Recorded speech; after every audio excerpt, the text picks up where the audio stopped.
Another day and another pass rusher being linked to the Chicago Bears. So let's talk about this, people. What is going on, y'all? Faiz Sports Talk back at it with another video talking, of course, NFL here to talk about the Chicago Bears. So if you're a Bears fan, please do go ahead and hit that big red subscribe button. I promise you, you will not regret it. Make sure you're following me on my social media platforms.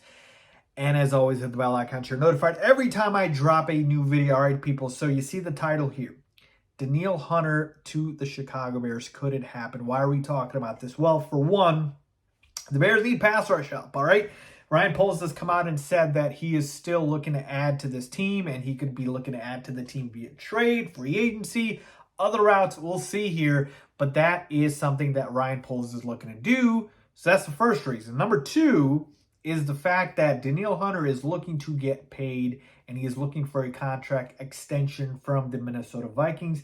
It does not seem like the Vikings are on the same page here because they have not come to terms with an agreement yet, and he's going in the last year of his deal. All right, so the man wants to get paid, and for good reason. He's a productive player, all right? Had 10.5 sacks last year. Last two full seasons that he did play, 14.5 sacks each of those seasons, all right? So he's looking to get paid. And so that is the second reason why we're talking about this. And so when talking about the possibility here of the Bears being interested in Danielle Hunter, I think that this is a realistic possibility. This is not a Quinnen Williams situation where I don't see any way the team trades away this player because he's too young, too valuable, too good for them. And, it's going to cost you an arm and a leg. I think you're going to have to pay up a little bit to get a Danielle Hunter in a trade, right? But it's not going to cost you anything like what it would cost to get a Quinnen Williams.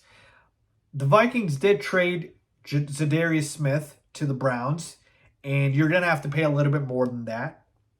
I think that was 2 fifth-round picks and something else. And so, I don't mind that.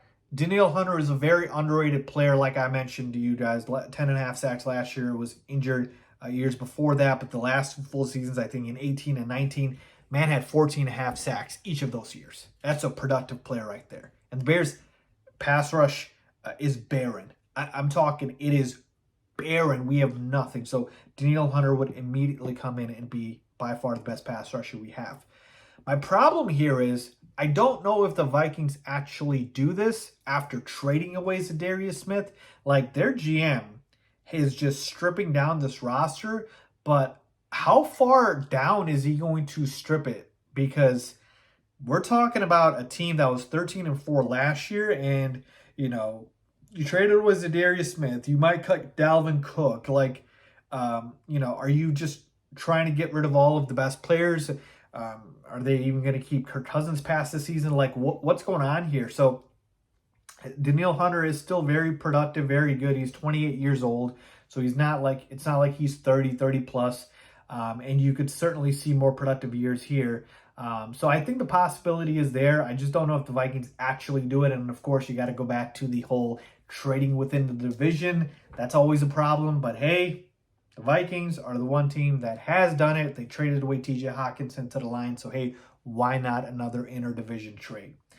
Ultimately, here's where I'm at. I think the Bears should go ahead and reach out and take a look at what the price is, and I think it comes down to that. It comes down to the price.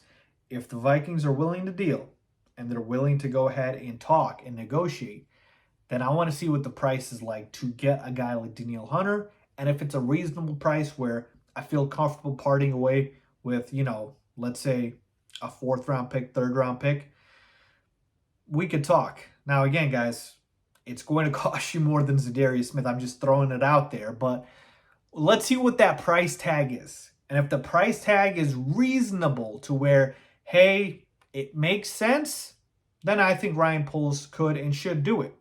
But ultimately, I don't know if this will actually happen, but it is a realistic possibility. So that's where I'm at, people. It comes down to price tag for me. Would you trade for a guy like Danielle Hunter? I think I would, depending on price. Leave a comment down below if you agree with me, disagree. As always, thanks for watching.